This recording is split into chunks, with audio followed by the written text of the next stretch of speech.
सास, माँ, बहू और बेटी। नहीं नहीं, ये कहानी इन सारे के सारे रिश्तों की नहीं, बल्कि दो रिश्तों में ही सभी रिश्तों के होने की है। अरे बहू, मेरे और तेरे ससुर जी की रोटी मत बनाना, मैं बना लूंगी, दिन तक ठंडी हो जाती है। बहू जो कि एक वर्किंग लेडी थी। नहीं नहीं माँ जी, मैं अच्छे से कपड़े में लपेट देती हूँ ना, आप क्यों मेहनत करेंगी, माइक्रोवेव में गर्म कर लेना। अरे नहीं बहू, मेहनत मत कर, वैसे भी ऑफिस में कम मेहनत होती है क्या, जा रहने दे। लेकिन बहू मानती नहीं, वो सास ससुर की रोटी बना कर ही जाती है। दोपहर में खाने के वक्त ससुर जी कहते हैं, अरे बहू को रोटी बनाने के लिए क्यों मना कर दिया, क्या हो गया, ठंडा ही तो खाते आए हम लोग हमेशा से। अरे वो क्या है ना, सुबह ऑफिस जाती है, घर का सारा काम करने में वक्त लग जाता है, अरे थकती है वो अलग, तो मैंने सोचा बहाने से ही थोड़ा कम काम करवाऊं। ससुर मुस्कुरा रहे होते हैं। ये तो अच्छा है, बहू को समझना जरूरी है। वक्त बीत रहा था, घर में सब खुश थे कि एक दिन, माँ जी आप शाम को थोड़ा टहलने निकला करें, घर पर रह रहकर हड्डियां जाम होती है, पापा को भी ले जाया करिए, मैं वक्त पर तो आ जाती हूँ। बहू ठीक 5 बजे ऑफिस से घर आ जाती है। फिर चाय नाश्ता बनाकर सास ससुर के साथ बैठती, उन लोगों को सारा दिन का हाल बताती। रात को पति घर आता है। क्या बात है बेटा, ऑफिस से आकर कभी हम लोगों के साथ भी बैठा कर। अरे माँ, दिन रात काम करके मन ही नहीं करता, अगले दिन की फिर तैयारी होती है, आप और पापा ही कमरे में आ जाओ। इससे अच्छी तो बहू है, कितना भी थकी रहे, घर आकर हम लोगों के लिए चाय नाश्ता बनाना, फिर बातें करना। बहू ना होती तो हम बुढ़ा बुढ़िया तो बैठे ही रह जाते। सास और ससुर अब बहू के कहने पर शाम की सैर पर निकलने लगते हैं।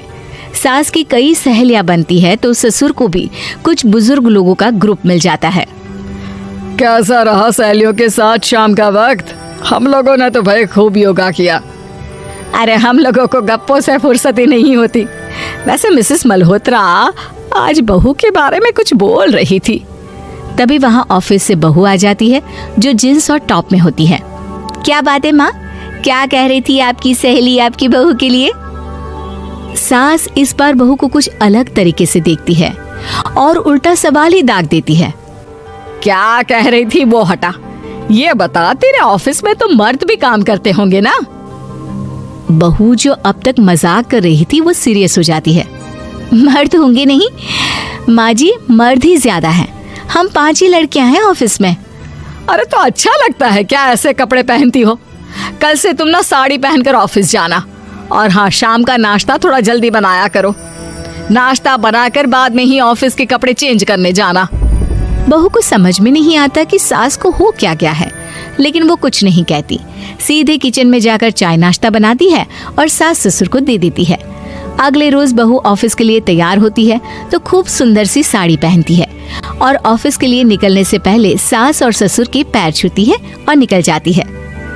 क्या बात है, आज मेधा के ऑफिस में लग रहा है कोई फंक्शन है। अच्छा, पता नहीं, मुझे तो बताया नहीं, वैसे तो सारी बात करती रहती है। अरे देखा नहीं कैसे साड़ी पहनकर जा रही थी?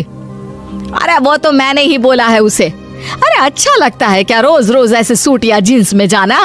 बहू हो, बहू बनकर रहो, और आप भी ना मेधा मेधा मत किया करिए, बहू बोला करिए, सर पर चढ़ जाएगी तो दिक्कत हो जाएगी। सास अब बहू को बहू जैसा रखने लगती है, हर बात पर रोका टोकी, हर बात पर ताने। क्या बात है, आजकल लेट आ रही है ऑफिस से? अरे चाय के लिए भी देर हो जाती है, हम लोग फिर पार्क में भी देर से पहुंचते हैं। सभी की बहुएं वक्त से चाय नाश्ता करा देती है अपने सास ससुर को, बस एक तू ही है जो उस वक्त ऑफिस से निकलती है। माँ जी, वो एक रास्ता पुलिस वालों ने न जाने क्यों बंद कर रखा है, जिसके कारण ट्रैफिक ज्यादा हो जाता है। मैं कोशिश करूंगी कल वक्त से पहले निकल जाऊं। ससुर देख रहे होते हैं कि बहू अब परेशान सी रहने लगी है। एक रोज, मेधा, बेटी मेधा। जी पिताजी। बेटा देख जरा कौन सी टी शर्ट अच्छी लग रही है। वो क्या है ना, शाम को सब बदल बदल कर टी शर्ट पहनते हैं, मैं भी सोच रहा हूँ कि आज कुछ अच्छा सा पहन कर जाऊं। हाँ पिताजी, ये सही है। ये लाल वाली ना बहुत जचेगी आप पर। मेरे पापा पर भी डार्क रंग बहुत जचता है। क्या चल रहा है? अरे ससुर के सामने घूंघट तो छोड़ो, ऊपर से रंग बताया जा रहा है टी शर्ट का। अरे बहू, कोई संस्कार दिए नहीं है क्या तेरी माँ ने? बहू इस बार बहुत निराश हो जाती है। वो वहां से तुरंत अपने कमरे में चली जाती है। अब बहू घर का सारा काम करती, ऑफिस जाती, लेकिन साड़ी और सर पर पल्ला लेकर। एक बार पड़ोसन उनके घर आती है। वाह सुमित्रा बहन, बहू का तो रूप ही बदल दिया। ठीक किया, बहू बहू जैसी ही अच्छी लगती है। अच्छा चलती हूँ मैं। पड़ोसन के जाने के बाद सास बड़ी अकड़ के साथ कहती है, देखा मेरा कमाल, कैसे मैंने मेधा बहू को कंट्रोल में कर लिया। अब बारी ससुर के बोलने की थी। हाँ सुमित्रा, बिल्कुल ये काम तो किया है तुमने, लेकिन कभी सोचा क्या खो दिया? क्या खो दिया? मैंने तो कुछ नहीं खोया जी। खोया है, पहले बहू जब ऑफिस जाती तुम्हारे पैर छूकर तुम्हें गले लगाती, लेकिन अब सिर्फ पैर छूती है। हाँ जी, ये बात तो आप ठीक बोल रहे हैं। पहले घंटों हम लोगों से बात करती, कमरे में ना जाती, ऑफिस से आते ही खुद की चाय, खाना, नाश्ता सब हम लोगों के साथ करती, सारी बात बताती। लेकिन क्या तुम्हें पता है, बहू की तबीयत खराब चल रही है, वो माँ बनने वाली है।